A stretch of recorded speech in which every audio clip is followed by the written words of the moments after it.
Hey guys, welcome back to the channel. We're going to continue the disassembly of the Supra. I started it yesterday.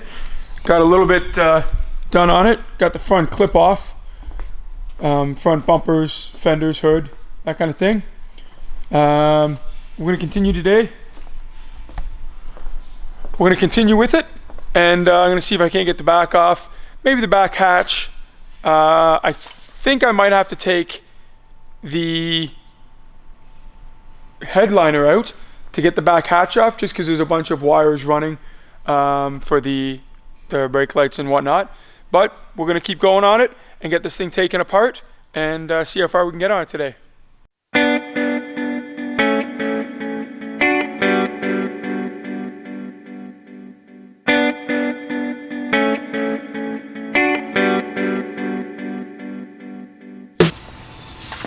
First stripped bolt that I found in the whole thing.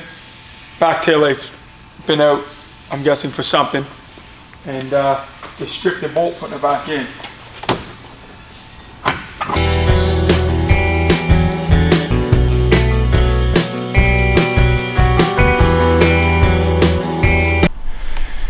Hey guys, so I'm working away on it here, trying to get the back bumper off, and I found out that right up here, I thought I had everything out, but right up here, there's another bolt.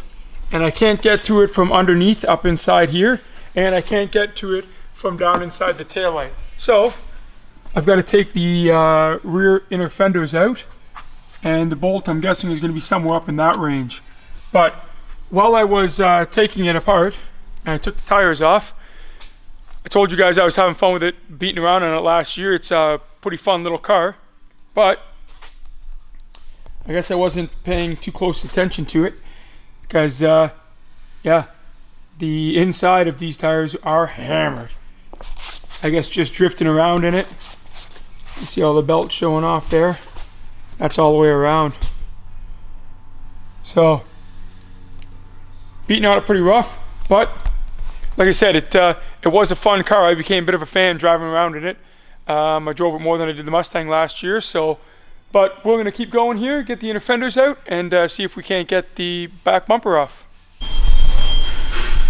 Well guys, I got down inside the fender. There is no inner fenders, it's actually all metal in there.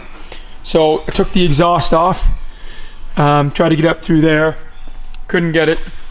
So I had to dismantle the entire trunk. Right down in here. It's hard to see. See if I can get a better shot of this one here with some light on it. Right down in there is these two bolts. One right there, my fingers on, and one up top.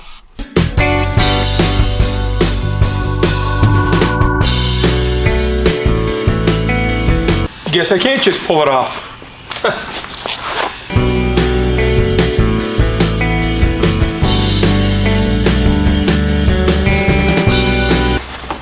Oh, that took longer than I thought it was going to, but rear bumper's off.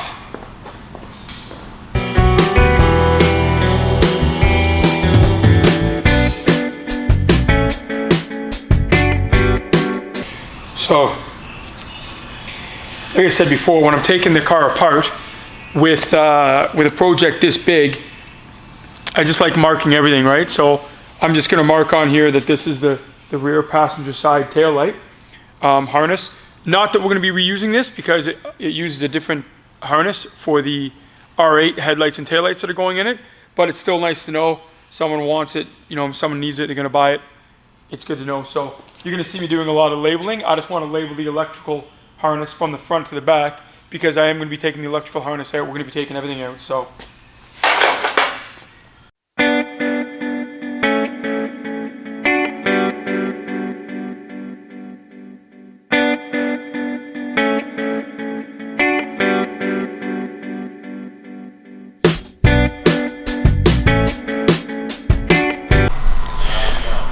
okay guys, so I finished up for today, as far as I'm going to get today anyway. I've got some meetings this afternoon, but I did want to show you a couple problems, not problems, but there's some issues that we've run into that we're gonna have to see if we can solve. So got the back bumper off, got the gas tank out. Like I said, the inside of the trunk I had to take apart to get those to get the bolts off for the bumper inside. I would have shown you guys, but the problem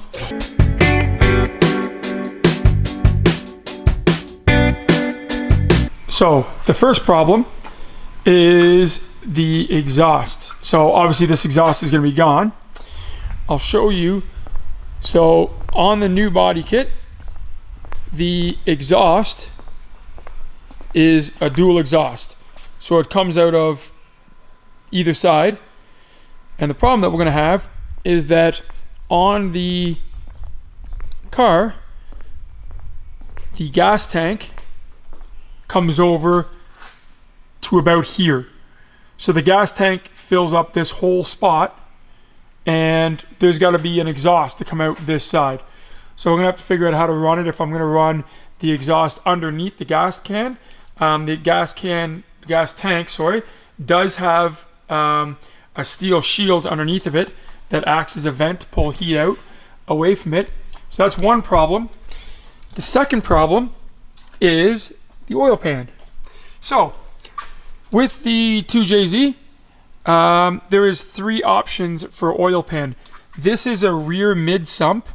There's a rear sump that's closer right back here to the back of the bottom pan, and there's a front sump that sits up here.